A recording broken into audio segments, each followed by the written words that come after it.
여러분 모두 한 주일 동안 안녕하셨습니까?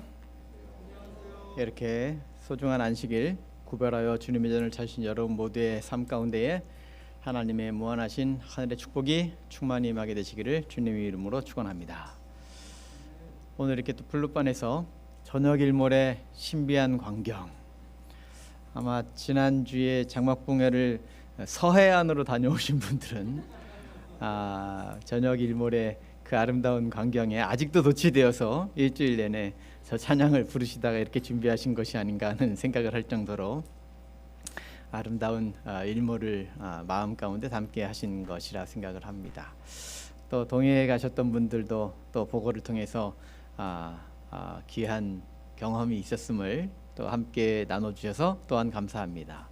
또 오늘 가시는 분들에게도 아마 여기는 비가 내리지만 아마 또 신비로움을 경험하는 그런 하루가 되지 않을까 하는 기대를 하면서 안전히 잘 다녀오기를 또한 함께 기대해 주시기를 바랍니다. 우리 함께 표어를 외치고 시작하도록 하겠습니다. 예수 닮은 성도 사랑 담은 교회 시작. 예수 닮은 성도 사랑 담은 교회, 믿음의 주여 또 온전케 하시는 이인 예수를 바라보자. 주의 사랑 가득 담고 전진하게 하소서. 아멘. 주님의 사랑을 우리의 마음 가운데 가득 담는 것, 그것이 이 교회 안에서 이루어지는 일이라면 그 마음을 가지고 주변 모든 사람들에게 또한 풍성한 사랑을 나눠주는 것, 그것은 교회 밖에서의 일일 것입니다.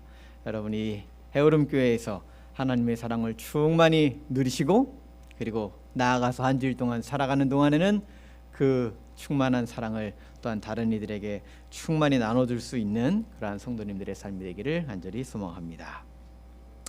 오늘 저는 좀 어려운 제목을 붙여봤습니다. 귀인 오류에서 벗어납시다. 무슨 이야기인가 한번 좀 잘 들어보십시오. 요한복음 9장에 있는 말씀을 함께 살펴보겠습니다. 요한복음 제9장 1절부터 7절에 있는 말씀 중에 몇 구절을 좀 봉독해 드리도록 하겠습니다. 요한복음 9장 1절로 7절 말씀입니다. 예수께서 길을 가실 때에 날 때부터 맹인된 사람을 보신지라.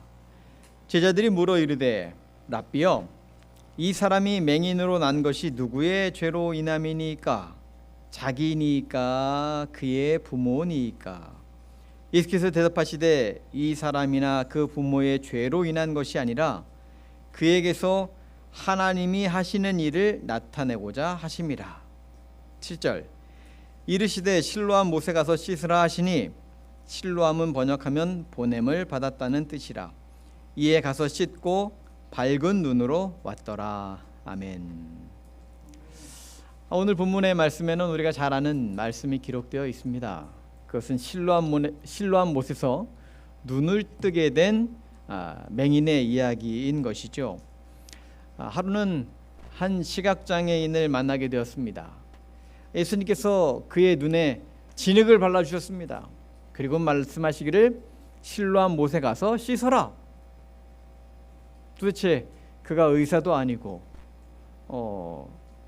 이분이 하시는 말씀을 따라야 될지 말아야 될지 고민이었을는지 모르지만 그는 그 말씀에 순종하여 실로암 못까지 갔고 그리고 그곳에서 눈에 바른 진흙을 씻었더니 눈이 떠지고 그가 보게 될 수 있었다라고 하는 것입니다. 예수님의 놀라운 기적이었습니다. 그런데 오늘 깊이 생각해 보고자 하는 것은 바로 사람들이 궁금해하던 왜 그가 시각장애를 갖고 태어났는지에 대한 그런 부분인 것입니다. 무슨 이유로 그가 맹인으로 태어나게 됐을까? 그것은 스스로도 평생 알고 싶었던 문제였을 것입니다. 그가 시각장애를 안고 태어났을 때에 사람들도 다 항상 그런 얘기를 했을 것입니다. 어쩌다가 이렇게 못 보게 되었느냐고. 다 안타까운 마음으로 같은 이야기를 했을 것입니다. 왜 그렇게 되었느냐고.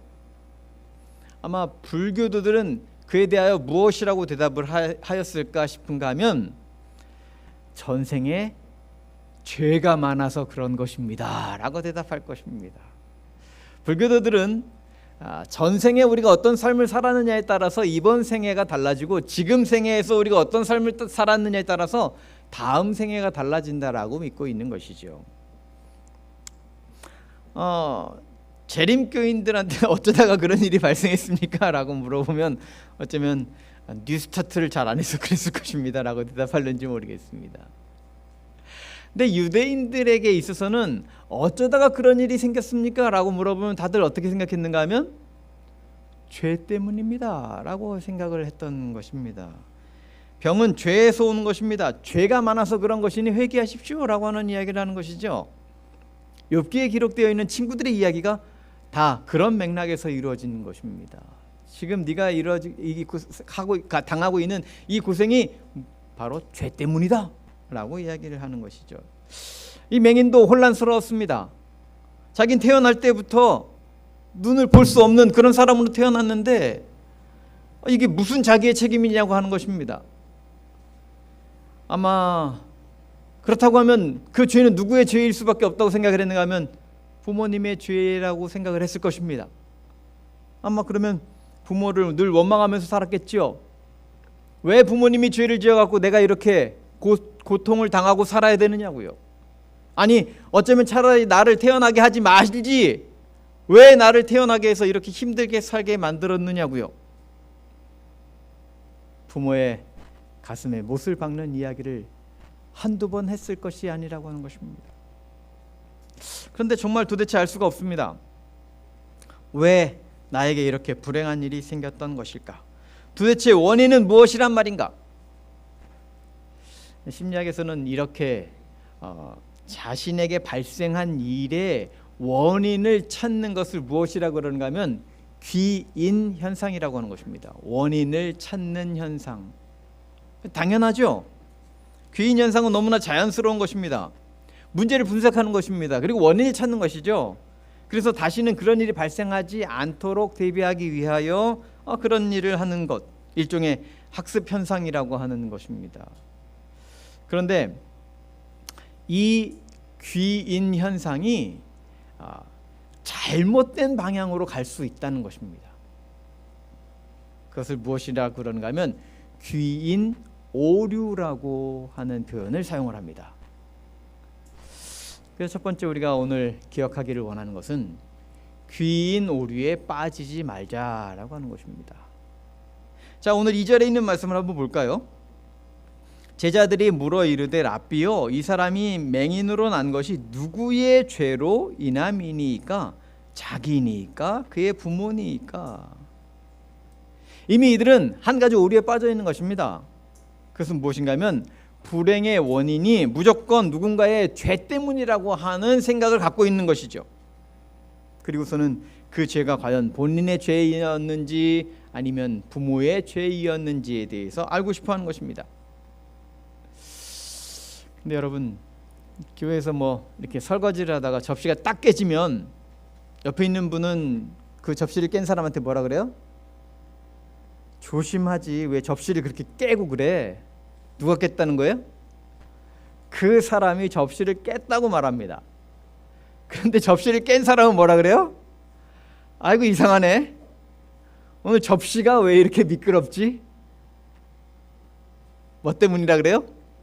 접시 때문이라고 이야기를 합니다. 사람들은 너무나 자연스럽게 그렇게 이야기를 하죠. 그러니까 뭐라 그래요? 잘 되면 내 탓, 잘 못 되면 조상 탓. 그러다가 이것을 잘 연구해서 나온 책 제목이 뭐예요? 내가 하면 로맨스, 남이 하면 스캔들. 그러니까 무엇인가 하면 같은 현상인데, 발생하는 일인데 그것을 내가 보는 시각과 남이 보는 시각이 너무 다르다라고 하는 것입니다. 내가 한 건 괜찮고 남이 한 건 괜찮지 않다고 보는 시각이 너무나 많은 것입니다. 누가 그렇게 가르쳐주지도 않았는데 우리는 발생하는 현상들에 대해서 늘 그렇게 반응하더라라고 하는 것이죠. 그래서 이 현상들에 대해서 잘못된 방향으로 반응하는 현상을 귀인 오류라고 이야기하는 것입니다. 원인이 본래 그거 아니다. 근데 우리들의 관점이 그렇게 보고 있다 보니까 그것이 원인일 것이라고 자꾸 생각하게 되는 오류에 빠지게 되더라라고 하는 거죠. 그래서 거기서 조금 더 나아가서 이 현상이 모두에게 보편적으로 가지고 있는 그러한 현상일 수 있다 그러면서 기본적 귀인 오류라고 하는 표현을 또 사용을 합니다. 뭐냐면 대부분의 사람들이 그런 오류에 빠지는 경험을 하더라라고 하는 것이죠. 지금 이 맹인의 안 못 보게 된 이유에 대해서 역시 마찬가지 이유로 접근하고 있는 것입니다. 이 일이 발생했는데 이 불행이 바로 누군가의 죄 때문이라고 하는 그 선입견이 바로 이 안 못 보는 사람을 더 불행하게 만들고 있는 것이죠. 앞을 못 보는 본인이 얼마나 힘들었겠습니까? 근데 그것에 대해서 죄 때문이라고 회개하라고 이야기를 하면 정말 어떻게 해야 할지 알 수가 없는 것입니다. 헬렌 켈러가 여사가 제일 힘든 것이 무엇이냐고 물어봤을 때 이렇게 대답을 했어요. 듣지 못하는 것도 고통이고 말하지 못하는 것도 고통이지만 보지 못하는 것이 가장 큰 고통이다.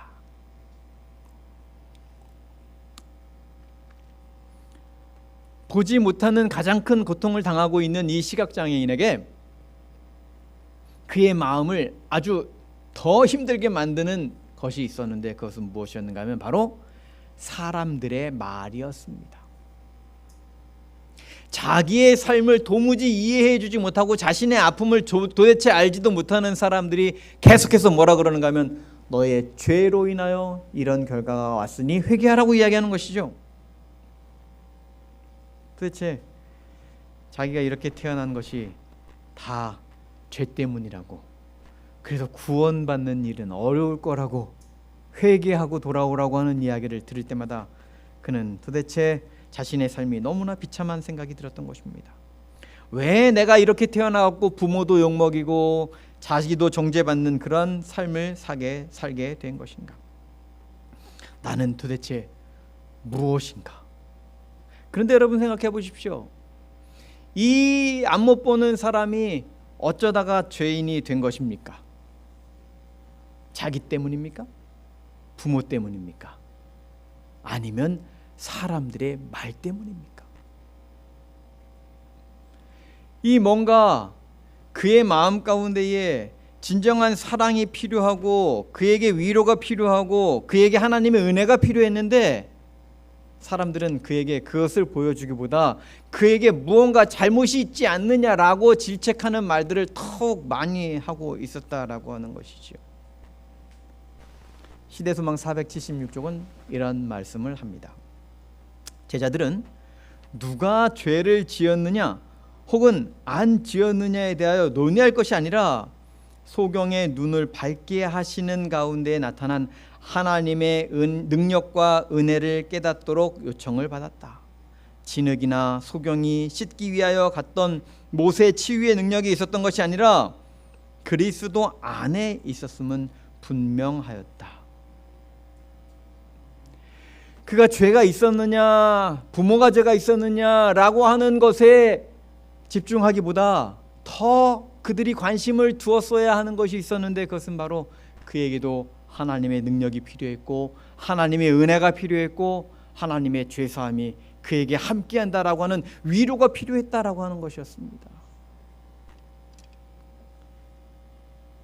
그래야만 그도 하나님의 사랑을 경험할 수 있게 될 것이고 그래야만 그도 예수 그리스도를 구주로 받아들이고 새로운 삶, 희망이 있는 삶, 행복한 삶을 살아갈 수 있을 것이기 때문이라고 하는 것이죠.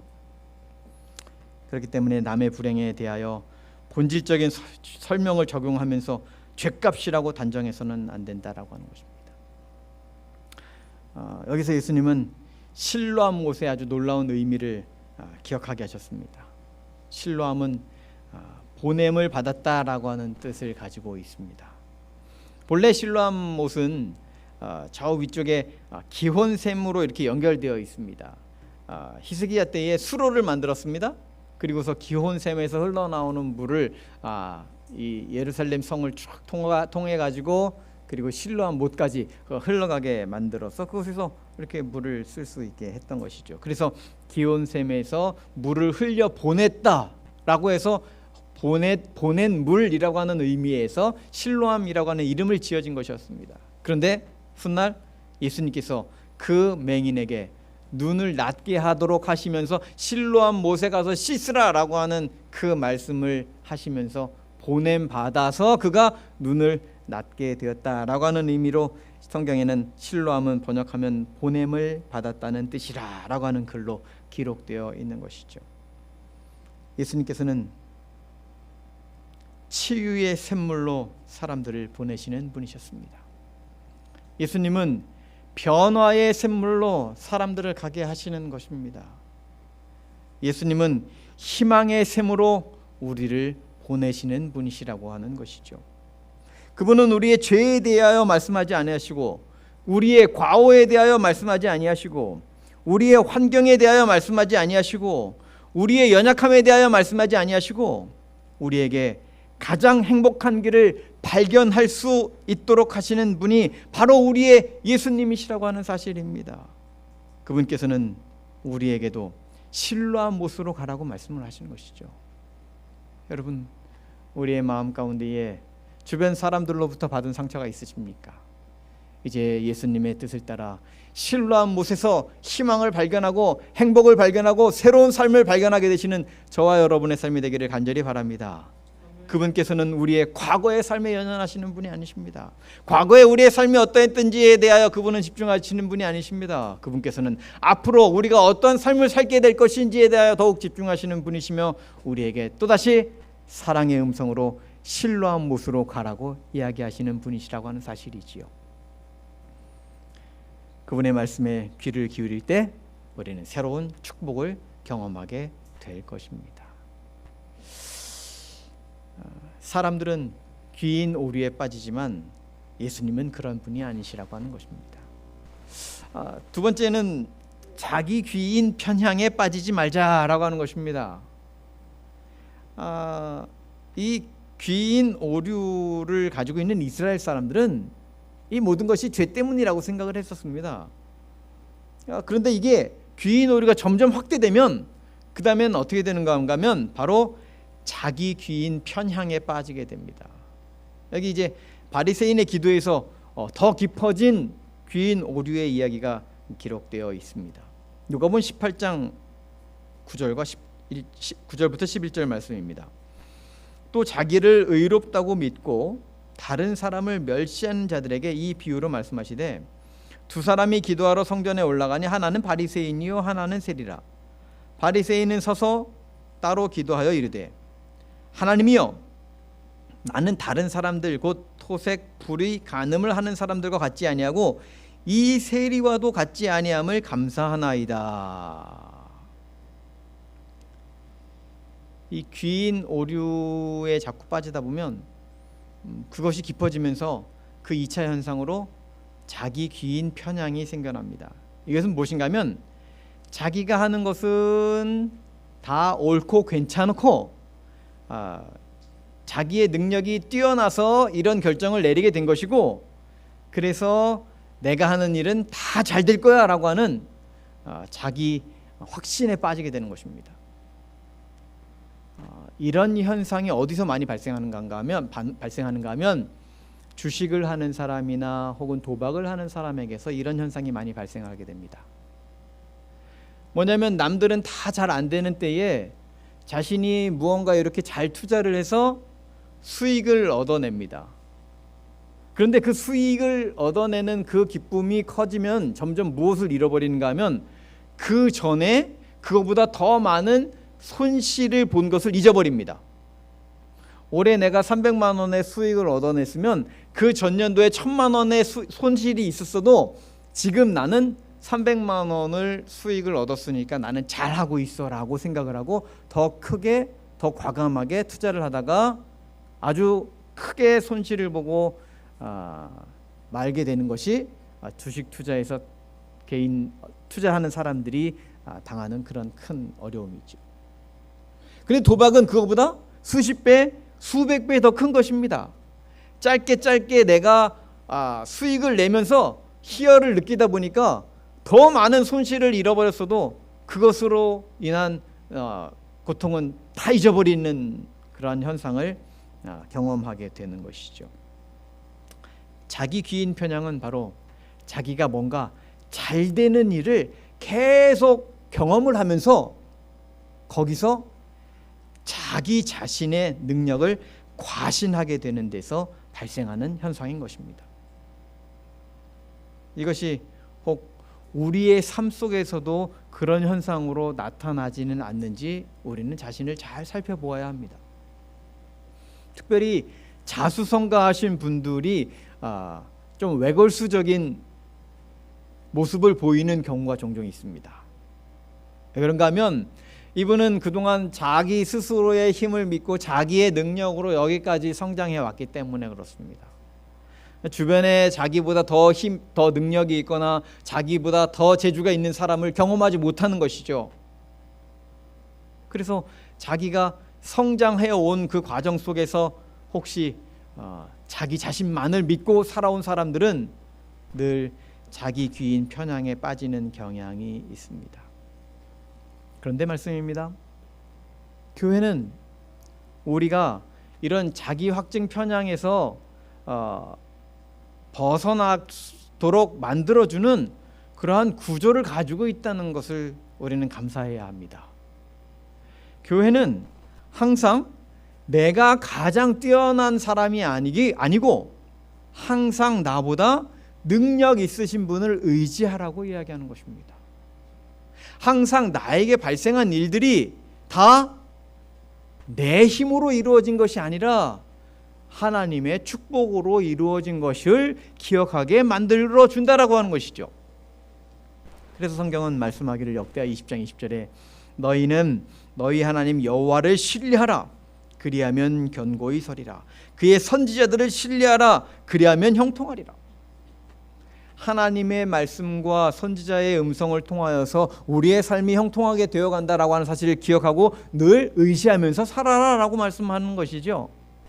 잠언 23장 12절 훈계에 착심하며 지식의 말씀에 귀를 기울이라.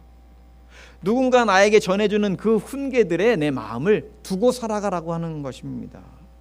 예레미야 13장 15절 너희는 들을지어다 귀를 기울일지어다 교만하지 말지어다 여호와께서 말씀하셨습니다. 자기가 뭘 잘해서 그 일이 이루어진 것이 아니라 이것이 하나님의 축복이고 또한 주변에 있는 분들의 도움이고 함께 기도해 주는 우리 성도들의 그 기도 덕분에 내가 이렇게 잘 되고 있음을 기억하라고 하는 말씀인 것이죠. 그렇게 될 때에 우리는 자기 귀인 편향에 빠지지 않게 되는 것입니다. 바리새인의 기도를 이야기하시면서 제일 처음에 예수님이 하신 말씀이 무엇입니까? 이 사람들이 어떤 특징을 갖고 있다고 말하는가 하면 자기를 의롭다고 믿고 다른 사람을 멸시하는 사람들. 바로 그 표현 속에 자기 귀인 편향에 빠져 있는 그러한 사람이라고 하는 것을 묘사해 주고 있는 것입니다. 이 사람은 이미 자기는 늘 의로운 일을 하고 있는 사람이고 거기서 더 나아가서 자기는 의로운데 다른 사람들을 보니까 꼭 자기같이 하지 않는 것입니다. 그러니까 그들을 멸시하고 그들의 잘못에 대하여 경멸하는 순간 자기는 점점 더 오류에 빠져 들어가게 된다라고 하는 것이지요. 실물교훈 150쪽은 그의 상태에 대해서 이렇게 설명을 합니다. 바리새인이 예배하러 성전에 올라간 것은 자기가 용서받아야 할 죄인이기 때문이 아니라 스스로 의롭다고 생각하고 칭찬을 받기 위해서였다. 그의 생각은 자기를 칭찬하는 마음으로 가득 찼다. 그의 태도, 그의 행동, 그의 기도가 그러하였다. 자기의 생각에 자기는 온통 칭찬받을 일만 있다라고 생각을 하면서 살아가고 있는 것입니다. 이어지는 말씀은 이렇죠. 누구든지 자기 자신이 의롭다고 믿는 사람은 다른 사람을 멸시할 것이다. 스스로 의롭다는 생각이 남을 비난하게 만들었다. 바리새인은 자기 귀인 편향이 강한 사람이 되었습니다. 자기 확신 속에 살게 되었습니다. 자기 과신 속에 살고 있었던 것이죠. 그러나 그가 해야 하는 일이 있었습니다. 그것은 자기를 바라보는 일이 아니었습니다.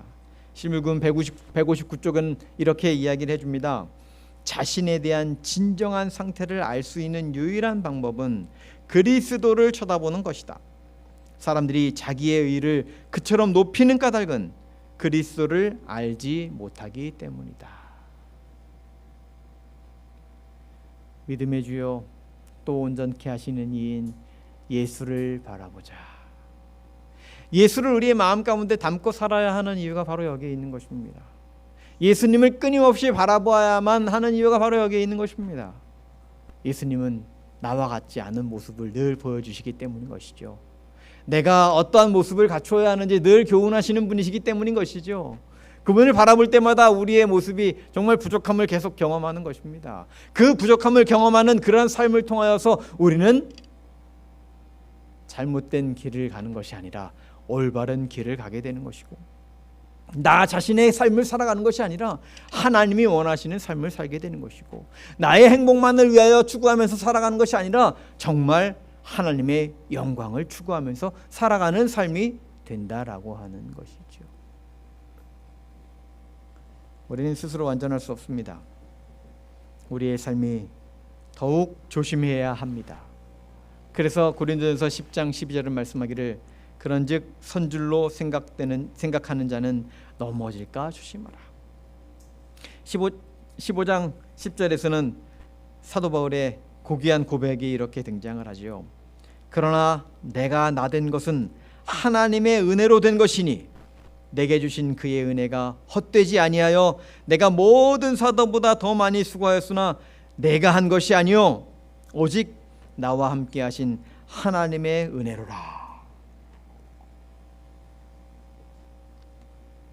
내가 무언가 이루었던 것처럼 생각이 될 때에 그 순간 우리는 다시 한번 선줄로 생각되는 자는 넘어질까 조심하라는 말씀을 기억해야 하는 것이죠. 여기까지 내가 이렇게 성취되고 이 놀라운 일을 할 수 있었고 내가 이렇게 살아올 수 있었던 그 모든 것이 바로 나의 나된 것은 하나님의 은혜로 된 것이라고 고백할 수 있는 저와 여러분의 삶이 되기를 간절히 바랍니다. 그럴 때에 우리는 귀인 오류의 길이 아니라 자기 확증 편향의 길이 아니라 정말 은혜를 나누고 사랑을 나누는 하나님을 닮은 하나님의 백성이 될 수 있다라고 하는 사실입니다. 그래서 세 번째로 우리가 생각해야 하는 것은 다른 사람을 더 많이 이해하자라고 하는 것입니다. 예수님은 요한복음 9장 3절에 이제 그 맹인에 대하여 이렇게 이야기하십니다. 예수께서 대답하시되 이 사람이나 그 부모의 죄로 인한 것이 아니라 그에게서 하나님이 하시는 일을 나타내고자 하심이라. 이 소경은 예수님의 음성을 듣고 깜짝 놀랐습니다. 아니 지금까지 자기는 온통 죄뿐인 삶을 사는 사람인 줄 알았는데, 온통 다른 사람에게 불편함을 가져다 주는 사람인 줄 알았는데, 온통 다른 사람들을 괴롭게 하는 사람인 줄 알았는데, 예수님은 뭐라 그러셔요? 그에게서 하나님이 하시는 일을 나타내실 것이다 라고 말하는 것입니다. 하나님의 사역의 도구로 사용될 것이라고 이야기하시는 것입니다. 지금까지 한 번도 그런 이야기를 들어본 적이 없습니다. 그저 너는 귀찮은 사람일 뿐이야, 너는 왜 사람들을 이렇게 힘들게 만드니, 자신의 인생에 대하여 늘 고민할 수밖에 없는 그런 사람이었는데 드디어 예수님의 음성에서 새로운 희망을 발견하는 것입니다. 너는 이제 하나님의 영광을 나타내는 그러한 사람이 될 거야. 너의 삶 속에서 하나님이 나타나실 거야. 여러분, 우리의 삶 가운데 하나님의 영광을 나타내는 사람이 된다면 얼마나 감사하겠습니까? 예수님께서는 이 앞 못 보는 시각장애인을 하나님의 영광을 바라보는 사람이 되게 만드실 것이고, 그의 삶을 통하여 하나님의 영광을 모든 세상의 사람들에게 나타내는 그러한 역할을 하게 될 것이라고 이야기하고 있다라고 하는 것이지요. 사람들의 이야기에 그는 늘 마음이 아팠을 것입니다. 그래서 예수님은 그렇게 하지 말라는 것이죠. 누가복음 6장 37절 비판하지 말라.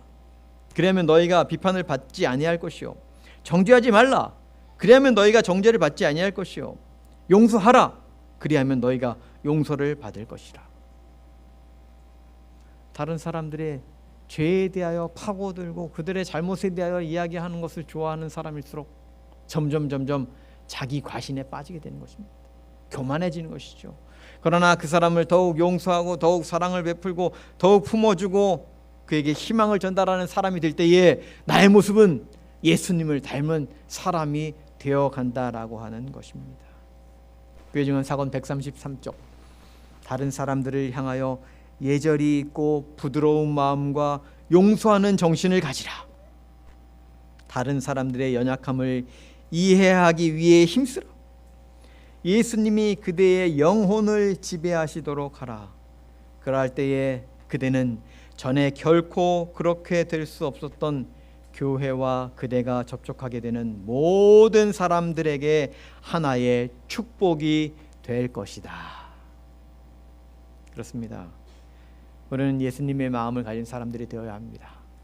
누구의 잘못을 지적하는 귀인 오류에 빠지는 사람들이 아니라 예수님의 사랑을 나눠주는 그러한 사람들이 되어야 하는 것입니다. 그럴 때에 우리는 주변의 모든 사람들에게 하나님의 축복의 도구가 되는 것이죠. 중국 명나라에 홍자성이 쓴 책은담이라고 하는 책이 있습니다. 이 책은 동양의 탈무드라고 불리울 정도로 마음의 수양을 통해서 세상을 이기는 지혜가 담긴 그러한 고전 중에 하나입니다. 이 책에는 이런 글이 있습니다. 대인 춘풍 지기 추상이라. 상대방에게는 봄바람처럼 스스로에게는 가을서리처럼 엄하게 대하라. 상대방에게는 따뜻한 봄바람처럼 대하고 자기 자신에게는 어떻게 해요? 엄한 가을서리처럼 엄하게 엄격하게 대하라라고 하는 것이죠. 근데 우리는 혹시 거꾸로 하고 있지는 않습니까? 다른 사람에게는 엄격하게 이야기를 하지만 자기가 범한 어떤 과실들에 대해서는 좀 관대하게 대하지 않습니까? 내가 한 건 좀 괜찮고 다른 사람들이 한 건 좀 안 되고, 그래서 내가 한 건 로맨스고 다른 사람이 하면 스캔들이고, 내가 한 건 다 잘한 거고 조상 탓이고 남이 한 거는 다 그냥 우연히 어떻게 그렇게 된 것이고, 우리의 삶이 그렇게 살아가고 있지 않은지 우리는 깊이 고민해 보아야 합니다. 다른 사람들을 바라보는 마음이 더 따뜻한 사람, 그래서 다른 사람에게 더 많이 사랑을 베풀 수 있는 그러한 사람이 되기 위하여 정말 우리는 다른 사람을 더 많이 이해하는 넓은 마음을 가진 사람이 되어야 하는 것입니다. 1976년에 홈 라이프라고 하는 잡지에 실렸던 단편 소설 리틀 테디라고 하는 글이 있습니다. 이 이야기는 여러분이 들었을 법한 이야기입니다만, 미국의 한 초등학교에 톰슨이라고 하는 여교사가 있었습니다. 새학년이 시작된 첫날에 5학년 담임 선생이 되어서 아이들에게 이런 이야기를 했습니다. 난 너희 모두를 똑같이 사랑한단다. 그런데 제일 앞자리에 앉아있는 테디는 뭔가 그렇게 할 수 없을 것 같이 보였습니다. 테디는 늘 다른 아이들과 어울려 놀지도 않았고 옷은 항상 지저분했고 그는 그의 얼굴에는 늘 화가 나 있는 그런 아이였습니다. 그러다가 선생님은 이 아이의 생활기록부를 보게 되었습니다. 1학년, 테디는 웃기도 잘하는 영특한 아이다. 숙제도 아주 깔끔하게 잘하고 예의도 바르다. 곁에 있으면 행복해진다. 2학년, 테디는 뛰어난 학생으로 구부에게도 인기가 많다. 하지만 아이 엄마가 불치병이라 근심이 커가고 있다. 집안 형편도 어렵다. 3학년, 엄마의 죽음이 테디에게 큰 충격과 고통으로 작용하고 있다. 아이는 나름 안간힘을 쓰고 있지만 그의 아버지는 관심이 없다. 아이 삶에 악영향이 끼치게 될 것이다. 4학년, 테디가 내성적으로 퇴보 성향을 보인다. 학교 생활에 흥미가 없고 친구도 없고 수업 중에 잠을 자기도 한다. 톰슨 선생님은 편견을 가지고 바라보던 자신의 시각이 얼마나 미안했는지 창피하고 수치스러웠습니다. 그러던 중에 크리스마스가 다가왔습니다. 아이들이 선생님에게 정성스럽게 선물 꾸러미를 가져다 주었습니다. 예쁘고 깨끗하게 멋진 포장지와 리본으로 장식된 그러한 선물들을 가지고 왔는데 테디는 엉성하게 써여진 그러한 누런 포장지로 선물을 싸가지고 왔습니다. 선물을 뜯어본 순간 더 깜짝 놀랐습니다. 그 안에는 알이 숭숭 빠져있는 모조 다이아몬드 팔찌와 반쯤 남은 향수병이 담겨져 있었습니다. 아이들은 키득키득 웃었습니다. 그런데 선생님은 그 팔찌를 얼른 차고 향수를 몸에 뿌렸습니다. 그날 수업이 다 끝나고서 테디가 선생님에게 인사를 했습니다. 선생님, 오늘 선생님에게서 우리 엄마 냄새가 났어요. 그리고 나서 선생님은 1시간을 넘게 울었습니다. 그리고서 그날 이후로 테디를 바라보는 눈이 달라졌습니다. 그 아이의 깊은 마음을 이해하기 시작했습니다. 그리고 그 아이에게 관심을 두고 그 아이에게 사랑을 베풀어 주었습니다. 드디어 테디의 얼굴이 달라졌습니다. 그의 삶이 달라졌습니다. 용기를 북돋아주면 줄수록 그 아이는 더욱 열심히 노력하고 있었습니다. 학년 말쯤에는 학년에서 가장 똑똑한 아이가 되었죠. 모든 아이를 똑같이 사랑할 것이라고 약속했지만 결국 학년 말이 되어서 그녀는 테디를 가장 사랑하는 그런 선생님이 되었습니다. 1년이 지나 초등학교를 졸업할 때쯤 선생님 교실 밑으로 쪽지 하나가 집어넣어져 있는 것을 발견했습니다. 그것은 테디의 편지가 있었습니다. 선생님은 내 일생의 최고의 선생님이셨습니다. 그리고 6년이 지나 테디로부터 또 하나의 편지가 도착했습니다. 반에서 3등으로 고등학교를 마쳤습니다. 선생님은 여전히 내 생의 최고의 선생님입니다. 그리고 4년이 흘러 또 하나의 편지가 날아왔습니다. 힘들 때도 있지만 대학 생활을 잘 버텨내서 곧 수석으로 졸업하게 될 것 같습니다. 역시 선생님은 내 생애의 최고의 선생님이십니다. 그리고서는 4년쯤 더 흘러서 또 한 편의 편지가 당도했습니다. 선생님, 이번에는 학위를 받은 후에 공부를 좀 더 하고 싶어서 열심히 노력했습니다. 그리고 내 마음 가운데 여전히 최고로 총애하는 선생님은 바로 탐슨 선생님이십니다.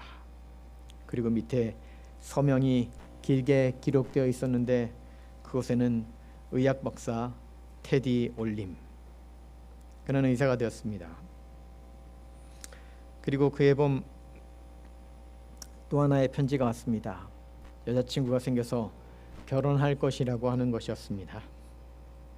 그리고 결혼식장에서 선생님이 엄마 자리에 앉아달라고 부탁하였습니다. 톰슨 선생님은 너무 기뻤습니다. 그녀는 테디가 주었던 알맹이가 숭숭 빠진 그 팔찌를 끼고 그 향수를 뿌리고 결혼식장에 참여했습니다. 결혼식장에서 테디는 선생님에게 이렇게 인사했습니다. 선생님, 저를 믿어주셔서 정말 감사합니다. 나도 중요한 한 사람이고 내 힘으로도 무언가를 변화시킬 수 있다는 걸 알게 해 주셔서 감사합니다.